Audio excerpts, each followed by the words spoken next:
ഭക്ഷണപ്രേമികളല്ലാത്തവർ അധികമുണ്ടാകില്ല. Social media തുറന്നാൽ അതിലും ഓരോ പുതിയ പുതിയ വിഭവങ്ങൾ നിറഞ്ഞു നിൽക്കുന്നത് നമുക്ക് കാണാം. ഓരോ നാട്ടിലും അവരുടേതായ കയ്യൊപ്പ് പതിപ്പിച്ച ഒന്നിലധികം വിഭവങ്ങൾ ഉണ്ടാകും.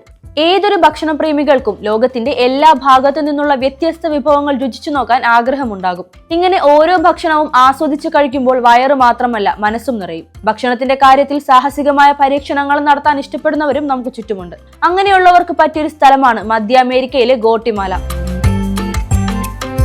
ഇവിടുത്തെ സ്പെഷ്യൽ ഫുഡ് പിസ്സയാണ്.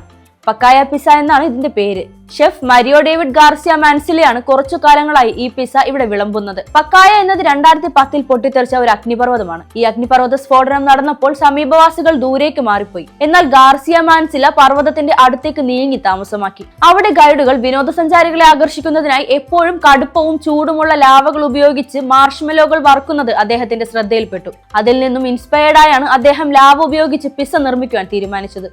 അങ്ങനെയാണ് ലോക പ്രശസ്തമായ പക്കായ പിസ്സ ഉണ്ടായത്. ഇത് ജീവിതത്തിൽ ഒരിക്കലെങ്കിലും ട്രൈ ചെയ്യാൻ ലോകത്തിന്റെ പല ഭാഗത്തു നിന്നും വരുന്നവരുണ്ട്. എന്നാൽ ഇത് കഴിക്കുന്നത് ആരോഗ്യത്തിന് നല്ലതല്ല എന്നും റിപ്പോർട്ടുകളുണ്ട്. അഗ്നിപർവ്വത സ്ഫോടനങ്ങളിൽ നിന്നുള്ള സൾഫർ ഡയോക്സൈഡിന്റെ അളവ് ഈ പ്രദേശത്ത് കൂടുതലായതിനാൽ അന്തരീക്ഷം മലിനീകരണപ്പെട്ട് കിടക്കുകയാണ്. ഈ സാഹചര്യത്തിൽ അഗ്നിപർവ്വതത്തിൽ നിന്ന് തന്നെയുള്ള തീജ്വാലയും ചാരവും ഉപയോഗിച്ച് സാധാരണ പിസ്സ ഉണ്ടാക്കുന്നതിൽ നിന്നും വ്യത്യസ്തമായ രീതിയിൽ നിർമ്മിക്കുന്ന ഈ പിസ്സ അപകടകാരിയാണ്. ഇതിന്റെ രുചിയും മറ്റു പിസ്സകളിൽ നിന്നും വ്യത്യാസപ്പെട്ടാണ് നിൽക്കുന്നത്. കാര്യങ്ങൾ ഇതൊക്കെയാണെങ്കിലും ഇപ്പോഴും ലക്ഷക്കണക്കിന് ആളുകളാണ് ഈ പിസ്സ കഴിക്കാനായി ഗ്വാട്ടിമാലയിലേക്ക് എത്തുന്നത്. ഇതിലൂടെ പിസ്സ കഴിക്കുന്നത് മാത്രമല്ല അഗ്വ, ഫ്യൂഗോ, അക്കാറ്റിനങ്ങോ അഗ്നിപർവ്വതങ്ങളും നമുക്ക് കാണാൻ സാധിക്കും.